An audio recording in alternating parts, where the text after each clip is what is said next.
maalin maalmaha ka mid ah magaalada Madiina waxaa ka dhacday dacwad gilgishay dadweynaha. Haweeney la oran jiray Arwa bintu Aws ayaa dacwaysay mid ka mid ah saxaabada ugu waaweyn ee Nabiga naxariis iyo nabadgelyo korkiisa ha ahaatee. Waxayna tiri, Saciid bin Zayd waxa uu ku xadgudbay dhulkayga, wuxuuna dhulkaygii ku darsaday kiisa. Dadkiina way naxeen, waxayna ku dhaheen, ninkii jannada loogu bishaareeyey miyaa dhul dhacaya? Saciid markii uu maqlay dacwaddaas wuxuu kor u qaaday gacmihiisa, wuxuuna sameeyey duca magaalada Madiina oo dhami ay ka naxday. Wuxuuna yidhi, Allahayow, haddii ay been sheegayso, indhaha tir, oo dhulka ay sheegaysana qabrigeeda ka dhig. Waana ninkii sababta u ahaa in Cumar bin Khadaab uu soo islaamo, waana wiilkii uu dhalay Zayd bin Cumar oo ahaa ninkii tawxiidka ku dhintay ka hor Nebiga. Soo dhawaada saaxiibayaal, aniga waxaan ahay Abshir Casaawe,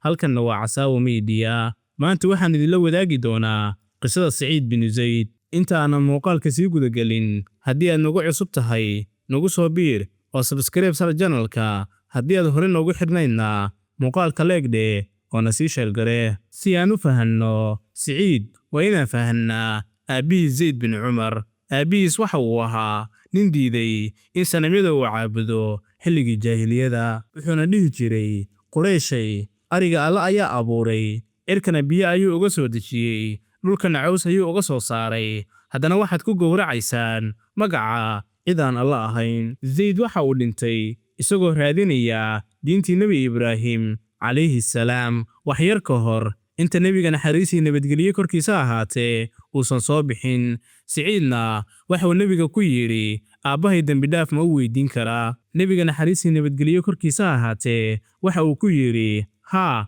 waana la soo saari doonaa maalinta qiyaame isagoo ummad keligiis ah. Saciid waxa uu ku koray guri tawxiidka lagu yaqaanay, sidaas darteed markii Nebiga uu soo baxay, Saciid waxa uu ka mid noqday dadkii ugu horeeyey ee rumeeyey. Saciid waxa uu guursaday Faadima bintu Khadaab oo ahayd Cumar walaashiis, labadoodana waxay qarinayeen islaamnimadooda. Cumarna xilligaasi waxa uu ahaa ninka ugu nacaybka badan islaamka. Maalin ayaa Cumar waxa uu maqlay in walaashiis iyo ninkeeda Saciid ay muslimeen, wuxuuna u tegey iyagoo akhrinaya suuratu Daaha. Cumar waxa uu qabtay Saciid, dhulka ayuuna ku riday, wuuna garaacay. Faadimo ayaa isku dayday inay difaacdo ninkeeda, iyadana wejiga ayuu ka dharbaaxay ilaa dhiiggu ka yimid. Laakiin Saciid iyo Faadimo waxa ay muujiyeen geesinimo. Saciidna waxa uu yidhi, Cumaroo, samee waxa aad doonto, laakiin islaamka kama laabanayno. Aragtida dhiigga walaashiis iyo adkaysigooda ayaa Cumar jebiyey, wuxuuna qaatay warqaddii Quraanka. Markii uu akhriyeyna wuu ilmeeyey. Saciid bin Zayd waxa uu ahaa buundadii uu Cumar bin Khadaab uu uga soo gudbay mugdiga uguna soo gudbay nuurka. Dad badan ayaa isweydiiya, haddii Saciid uu geesi yahay, muxuu uga maqnaa dagaalkii Badar? Jawaabta waxay tahay, wuxuu ku maqnaa howlgal ka muhiimsan dagaalka. Nebiga naxariis iyo nabadgelyo korkiisa ahaatee ayaa Saciid iyo Dalxa bin Cubaydillah u diray inay soo basaasaan safarka Abu Sufyaan. Markii ay soo laabteen, dagaalkii wuu dhammaaday, muslimiintiina way guulaysteen. Saciid aad buu u murugooday inuu seegay ajarkii Badar. Laakiin Nebiga naxariis iyo nabadgelyo korkiisa ahaatee waxa uu siiyey qayb ka mid ah qaniimada, wuxuuna ku yidhi, waxaad leedahay ajarka dadka dagaalamay, sidaas darteed waxaa lagu tiriyaa ahlu Badar. Dagaalkii weynaa ee Yarmuug, Saciid waxa uu ahaa taliyaha ciidanka dhexe. Markii Roomaanka ay soo qaadeen weerarka culus, garbyada muslimiinta qaarkood way liiceen. Saciid waxa uu arkay ciidankii Roomaanka oo soo dhowaanaya, dhulka ayuuna jilba jabsaday. Wuxuuna ciidankii ku yidhi, maanta waa maalintii sharafka iyo cabsida ee yaan la cararin. Saciid waxa uu qaatay waran, wuxuuna dilay hogaamiyihii Roomaanka hor socday. Taasina waxay dhiirigelisay ciidankii, waxayna qaadeen weerar rogaal celis ah, kaasoo sababay in Roomaanka la burburiyo. Abu Cubayda oo ahaa hogaamiyaha guud, markii uu arkay geesnimada Saciid, waxa uu qoray warbixin uu ku ammaanayo.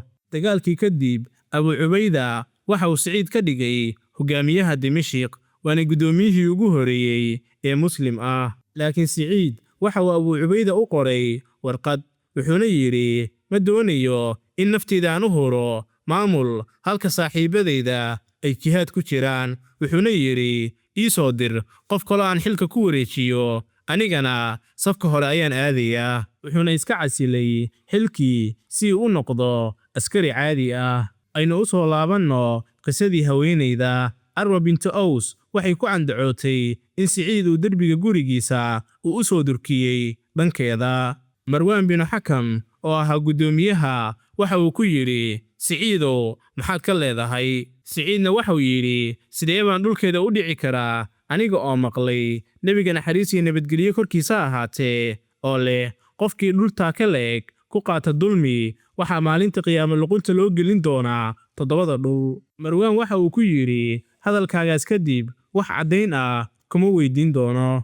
Laakiin Siciid oo dareemay in sharaftiisa la dhaawacay ayaa ducaystay, wuxuuna yidhi, Allahayow, haddii ay beenaley tahay, indhaha tir, dhulka ay sheegaysana qabrigeeda ka dhig. Madiine way wada sugaysay. Muddo yar kadib, Arwa indhaha ayay beeshay, waxayna socon jirtay iyadoo derbiyada taataabanaysa oona leh, waxa ay helay habaarkii Siciid. Maalin maalmaha ka mid ah, iyadoo dhulkii ay sheeganaysay dhex socota, ayay ceel ku dhacday. Ceelkii ayayna ka bixi weyday, wuxuuna noqday qabrigeeda. Dhulkii ay dulmiga ku qaadatay ayaana liqay. Dhacdadan waxay noqotay mahmaah. Dadka Madiina markay ishabaarayaan waxay dhihi jireen, Allaha ku indho tiro sidii Arwa. Siciid waxa uu noloshiisii dambe uu ku qaatay cibaado iyo gooni ubax, wuxuuna ka fogaaday fidnadii u dhaxaysay saxaabada ee Cali iyo Mucaawiya, wuxuuna degay dooxada Al-Caqiiq. Sanadkii 51 ee Hijriyada, Siciid waxa uu geeriyooday isagoo 70 jir ah. Sacad bin Abi Waqaas iyo Cabdulaahi bin Cumar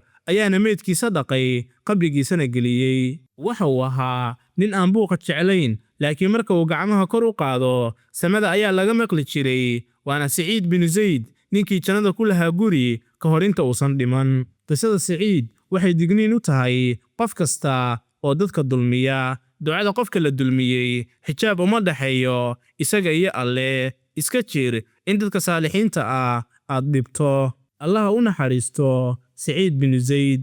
Fadlan daawade, haddii aad ka heshay qisadan quruxda badan, fikirka ku aadan qisada noogu reeb qaybta commentiga.